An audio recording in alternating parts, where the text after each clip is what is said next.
sir, I rise to apprise this August House, of recent developments in West Asia that are cause of deep concern to all of us. As Nothing will go on record except the minister's statement. As honorable members are aware, this round of conflict started on 28 February 2026. It has witnessed not only fighting between Israel and the United States on one side and Iran on the other, but also attacks on a number of Gulf states. There have been numerous casualties, including at the leadership level in Iran, as well Nothing will go as on record except the minister's statement. destruction of infrastructure in the region. At the very outset, government had issued a statement on 28 February expressing its deep concern and urging all sides to exercise restraint, avoid escalation, and prioritize the safety of civilians.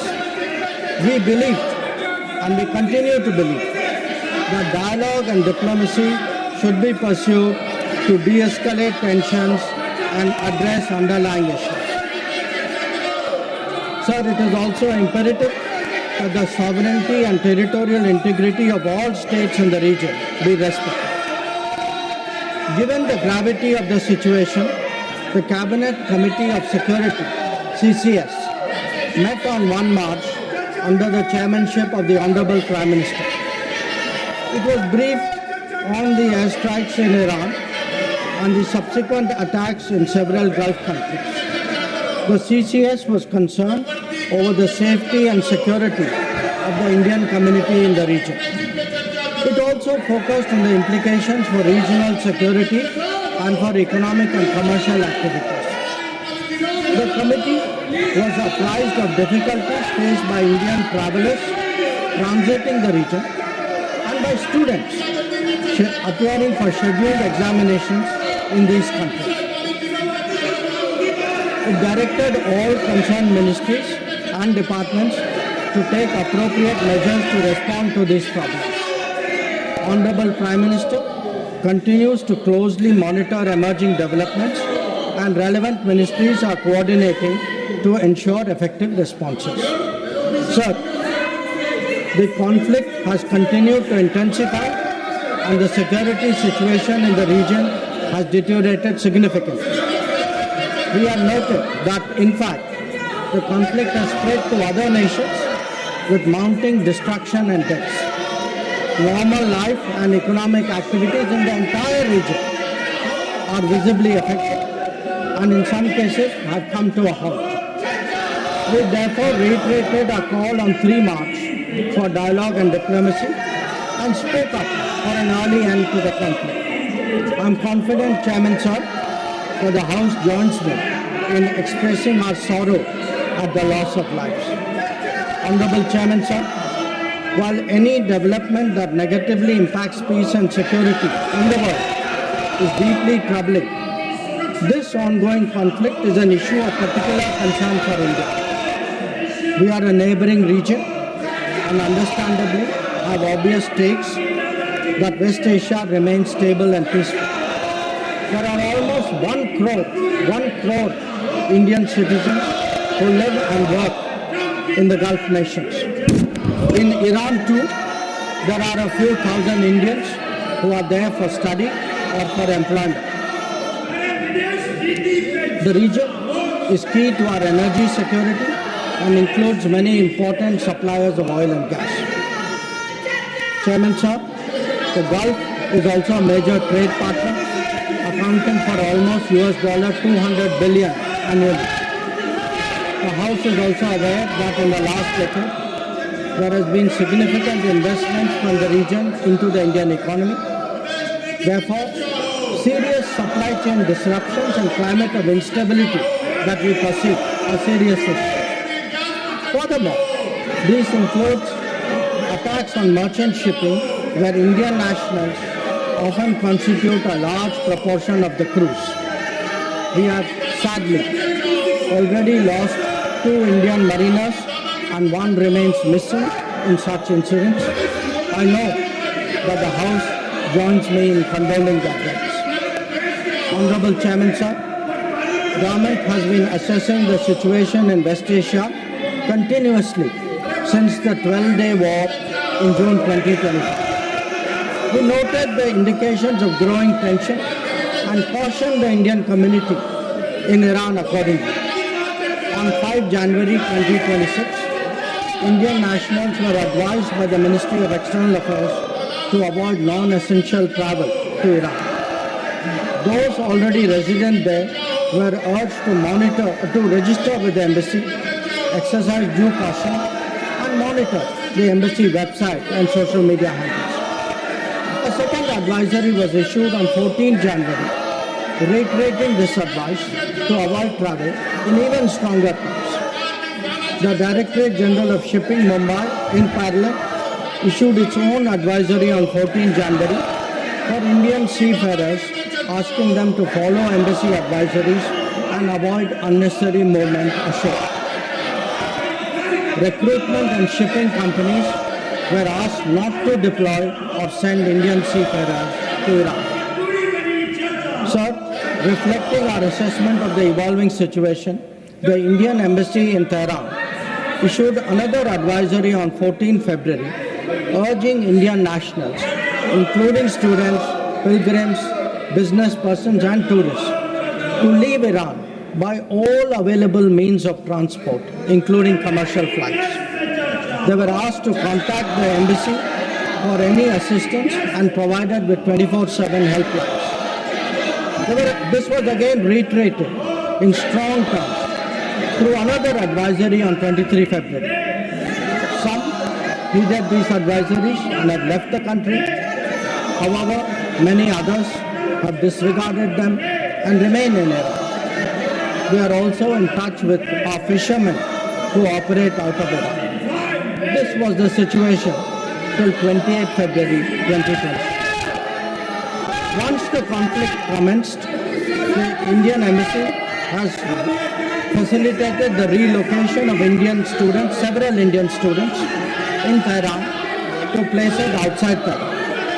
An advisory update with emergency contact helplines was issued on 3 March. Similarly, facilitation was extended to pilgrims for their internal movement. Indian nationals who were in Iran for business reasons were assisted to cross over to Armenia and return home. The embassy in Tehran remains fully operational, in fact, on the highest alert. They are totally committed to supporting the Indian community in this difficult moment and in assisting Indian nationals who may wish to cross international borders. Where seafarers are concerned, the Directorate General of Shipping, through an order of 2nd March, has constituted a quick response team for immediate response, coordination and support functions. This team will function on a 24/7 basis. Honorable Chairman, sir, I would like to inform the House through you that every Indian embassy in the region has similarly issued advisories. The embassy in Israel did so on 28th February and 1 March, UAE on 28th February and 5 March, Bahrain on 28th February, Qatar on 28th February, Kuwait on 28th February and 5th March, and Saudi Arabia on 28th February and 8th March, Oman on 28th February, Iraq on 20th February and 5th March. MEA has set up a dedicated special control room to monitor the situation and respond to queries from I will come back to let him complete his statement. Let him complete his statement. You are not allowing him to make the statement. That is not correct. Gargaji, that is not correct. I allowed you to speak. Let him complete the statement. I will come back to you. Let him complete the statement. Please. The MEA's latest update on this was issued on 7th of March. Honorable Chairman, sir, our diplomats have also worked hard to assist stranded transit passengers in hubs like Dubai, Doha and Abu Dhabi. They have facilitated international border crossings for Indian nationals, including from UAE to Oman and from Qatar, Kuwait and Bahrain to Saudi Arabia. Wherever there has been a partial opening of airspace, we have approved and undertaken commercial flights including non-scheduled flights, to enable the return of Indian passengers. Our estimate is that as of yesterday, almost 67,000 of our nationals have done so. Sir, I also saw today I was informed of a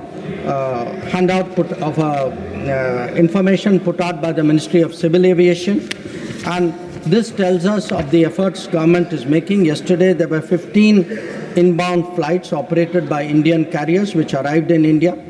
On the 7th. On the 8th, there were 49 flights, and on the 9th, there are 50 flights. So I want to assure the House that every effort is being made, that those who are stuck in the region, those who are transit passengers who are there, those who need to come back urgently from this region, we are making every effort for them to do so.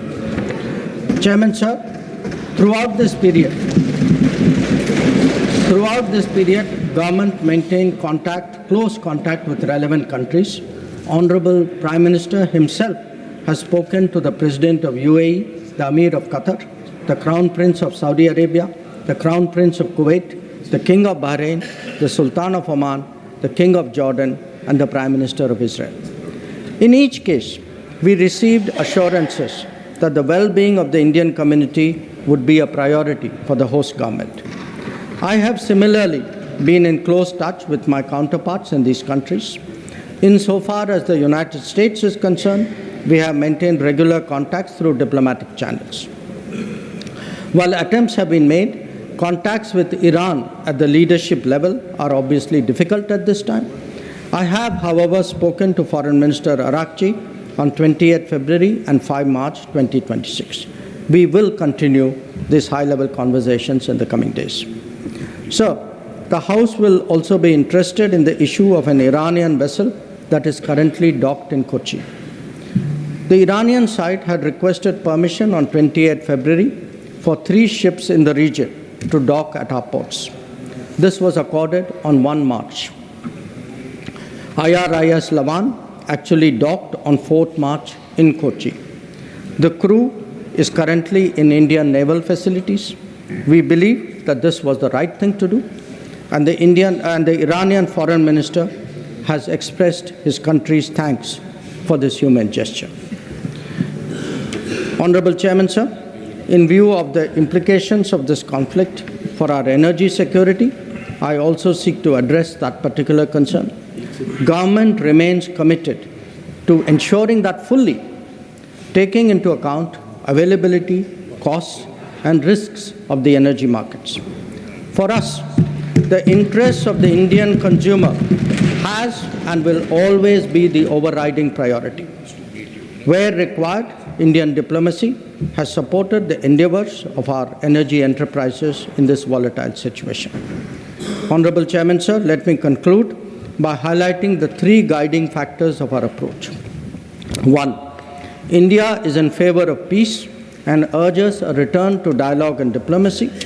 We advocate de-escalation, restraint, and ensuring the safety of civilians.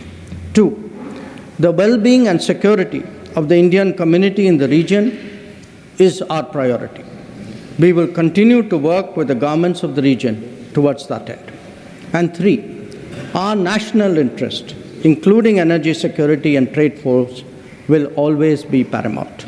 I'm confident, sir, that the government has the full support of this august House on this matter. I thank you.